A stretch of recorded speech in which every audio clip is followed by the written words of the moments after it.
नमस्कार.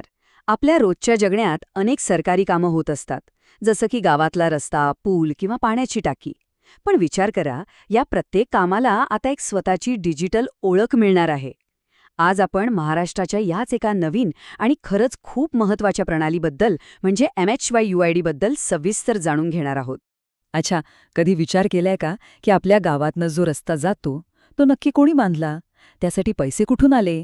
किंवा त्याची शेवटची डागडुजी कधी झाली होती? हे प्रश्न खूप साधे वाटतात नाही का? पण यांची उत्तरं शोधायला गेलं ना की कागदपत्रांच्या ढिगाऱ्यात आपण हरवून जातो. पण आता ह्याच समस्येवर एक जबरदस्त उपाय समोर आला आहे. तर कागदपत्रांचा हा जो काही सगळा गोंधळ आहे, त्याला कायमचा पूर्णविराम देण्यासाठी एका नव्या, सोप्या संकल्पनेचा जन्म झाला.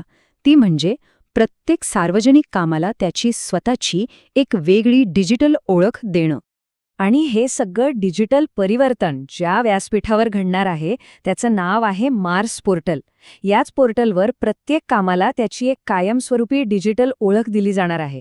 चला, आता ह्या प्रणालीच्या अगदी हृदयाकडे येऊया. म्हणजेच MHUID नक्की आहे तरी काय आणि त्याची गरज का आहे? सोप्या भाषेत सांगायचं झालं तर MHUID म्हणजे महाराष्ट्र इन्फ्रास्ट्रक्चर युनिक आयडी. हा एक 16 अंकी युनिक कोड आहे. म्हणजे राज्यातल्या प्रत्येक कामाला, मग तो अगदी छोटा रस्ता असो किंवा मोठी शाळा, त्याला हा एक नंबर दिला जातो. तुम्ही याला त्या कामाचा डिजिटल जन्मदाखलाच समजू शकता. बरं, मग हे सगळं महत्त्वाचं का आहे? तर सगळ्यात मोठा आणि महत्त्वाचा शब्द आहे पारदर्शकता. म्हणजे आपला पैसा नक्की कुठे आणि कसा वापरला जातोय याचा हिशोब अगदी स्पष्ट राहतो. अनेकदा ऐकायला मिळतं की एकाच कामावर दोन-दोनदा निधी घेतला जातो. असे प्रकार आता पूर्णपणे थांबतील. आणि सगळ्यात महत्त्वाचं, भविष्यात कुठल्या कामाला प्राधान्य द्यायचं याचं नियोजन करणं खूप सोपं होईल, कारण सगळी माहिती आपल्यासमोर असेल. ठीक आहे, हे सगळं ऐकायला तर छान वाटतंय, पण हे प्रत्यक्षात कसं काम करतं हे समजून घेण्यासाठी आपण एक खरंखुरं उदाहरण घेऊया, म्हणजे कल्पना अगदी स्पष्ट होईल. तर गोष्ट आहे धाराशिव जिल्ह्यातल्या कामेगावची. तिथले ग्रामपंचायत अधिकारी आहेत श्री सोकांदे DB. त्यांना जनसुविधा योजनेतून मंजूर झालेल्या एका नवीन सिमेंट कॉन्क्रीट रस्त्याची नोंदणी या मार्स पोर्टलवर करायची आहे. चला पाहूया ते हे कसं करतात. आता इथे गंमत आहे, म्हणजे एक महत्त्वाचा मुद्दा. पोर्टलवर मालमत्ता 2 प्रकारची असू शकते. एक म्हणजे पॉइंट, जसं की विहीर किंवा शाळा, जी एका जागी असते, आणि दुसरी म्हणजे लाईन, जसं की रस्ता किंवा पाण्याची पाईपलाईन, जी एका ठिकाणाहून दुसऱ्या ठिकाणी पसरलेली असते. आपल्या उदाहरणात रस्ता आहे, त्यामुळे साहजिकच लाईन हा पर्याय निवडला जाईल. तर अधिकारी सोकांदे ही प्रक्रिया कशी पूर्ण करतात ते पाहूया.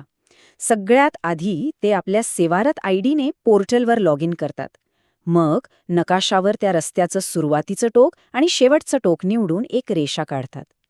त्यानंतर एक फॉर्म उघडतो, ज्यात ते योजनेचं नाव, खर्च अशी सगळी माहिती भरतात. आणि मग फक्त एका क्लिकवर त्या रस्त्याला त्याचा युनिक MHUID मिळतो. किती सोपं आहे! ही प्रक्रिया तर खूपच सोपी आहे, नाही का? पण याचा जो दूरगामी परिणाम आहे तो खूप मोठा आहे. या एका छोट्या डिजिटल आयडीमुळे प्रशासनात कसा आणि किती मोठा बदल होतो ते आता बघूया. आणि हे बघा, कामेगावच्या रस्त्याला त्याचा युनिक आयडी मिळाला आहे. हा फक्त एक नंबर नाहीये, ही त्या कामाची एक कायमस्वरूपी डिजिटल ओळख आहे. याचा अर्थ काय होतो?